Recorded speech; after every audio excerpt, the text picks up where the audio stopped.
Today we're back with another video and we're gonna talk about a kick that you are not using, and that's a clinch kick. So I'm really excited to show you this one. It's a pretty cool move as well, and we're ready to go actually. Let's do it.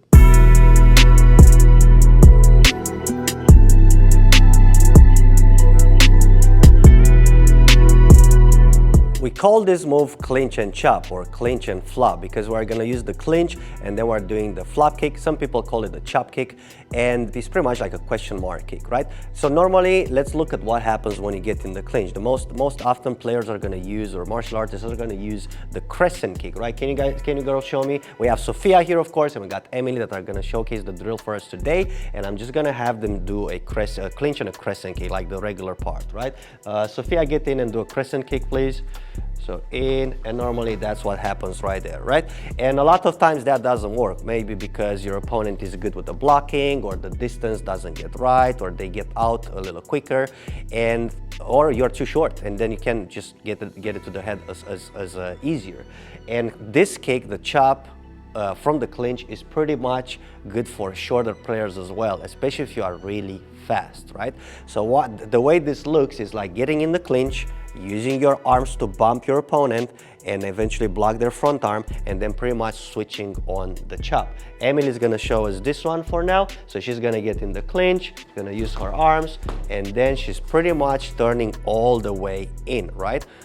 If you override the front arm of your opponent, it's gonna be pretty easy to actually get it in, and your leg is gonna have enough power to just get over it and actually score.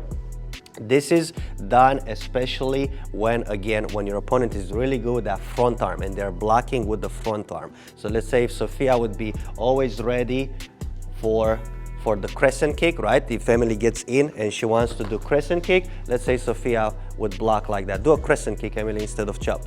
So we're gonna go here, and then you get blocked like that, right?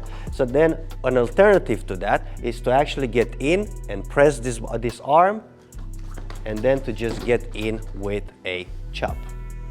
Now, I want to point out one good thing you gotta do while you do this, and also one mistake that you could do while you're trying to do the clinch and chop. So firstly, you want your knee, like the knee that you kick with, the knee of the leg that you kick with, pretty much to have it high enough and override your opponent's hip in order for you to be able to turn into the chop part of the kick, right? So if Sophia gets in here, she's gonna make sure her knee is high enough. Bring your knee up, Sophia, and then she's able to pretty much turn for the second part, right? And the mistake here is having your knee too low, because if you have your knee too low, you are gonna get blocked by your opponent's body. So if Sophia gets in here and the knee is too low, normally it would be even lower, you would bump into her body, you would look something more like that, right? When you kind of bump their legs and you're not able to get through. And that could happen on crescent kick as well. That's why when you do crescent kicks, you want to make sure you are doing it wide enough so you avoid your opponent's body part, and then you just get onto the head, right? So right now, Sophia is gonna do it again correctly with the high chamber, and then she's gonna flop over, okay? Let's go. So 1 and 2. All right, I will need you to get more, Sophia, get in more and close the distance even more. All right, ready, go. So use your arms and then you close the distance. Exactly. Do it one more time. 1 and close the distance. Okay, perfect.